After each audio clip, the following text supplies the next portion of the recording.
Running out of time. We got like 4 minutes left, 3, something like that. Anyway, Paul in Los Angeles, I think maybe you're going to take us out if you can fill enough time. Go, Paul.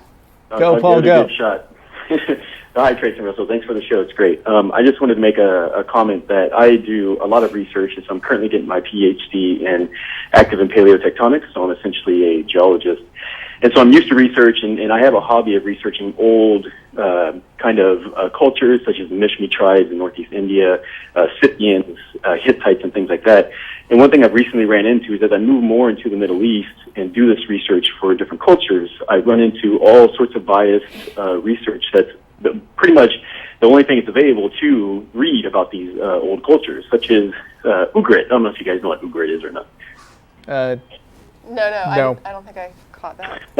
Well, Ugrit is a city on the western Mediterranean. Oh, Ugrit! Yes. Okay. Can you spell that? Yeah, Ugrit is the Bible's based on their myths. Oh. Yeah. Got it. Yeah. I got it. So when I went to research Ugrit and some other cities in that area, the only information you can get are religiously biased, whether it be Judaism or Christians or whoever it may be that have done the research. And so it becomes next to impossible to filter through this information to figure out what's essentially not BS.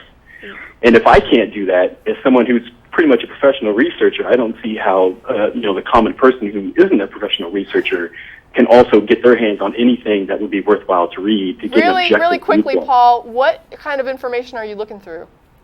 What kind of, say that again? What kind of information are you looking through? Oh, so I go to UCLA actually, and so I have access to pretty much any journal that you get your hands on, whether it be archaeology, it doesn't matter, I have access to it. And so I'm pulling up specific scientific journals that have been published to look at the information. I am very interested in talking to you. Will you send a letter to our TV email list and put my name in the subject line? Sure. Okay, thank you. And we can continue the discussion, but I'm just, I've taken an interest in research bias that is driven by religious interest, and I really would like to hear more about what you're talking about. Ooh, Tracie's going to make a new topic. Yeah. She's going to put me to work. No, I just want to know what you're talking, a little bit more elaboration on what you're discussing. But yeah, so you're running into this as well. Let me tell you that you're not the only person in the only field that is seeing this. There's other areas of research where this is an impact, and it's a concern.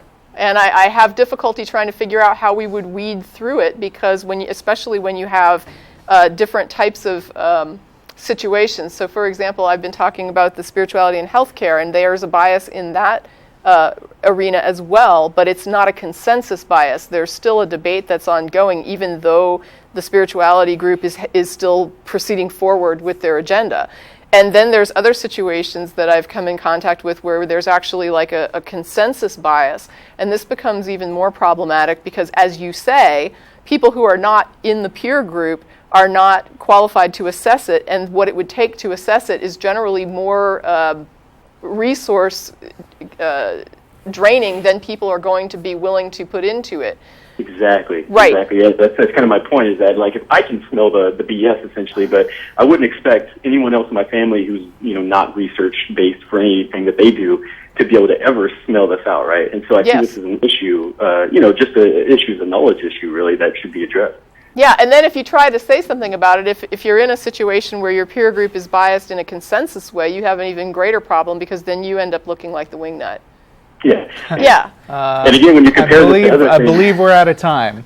But you can hang on.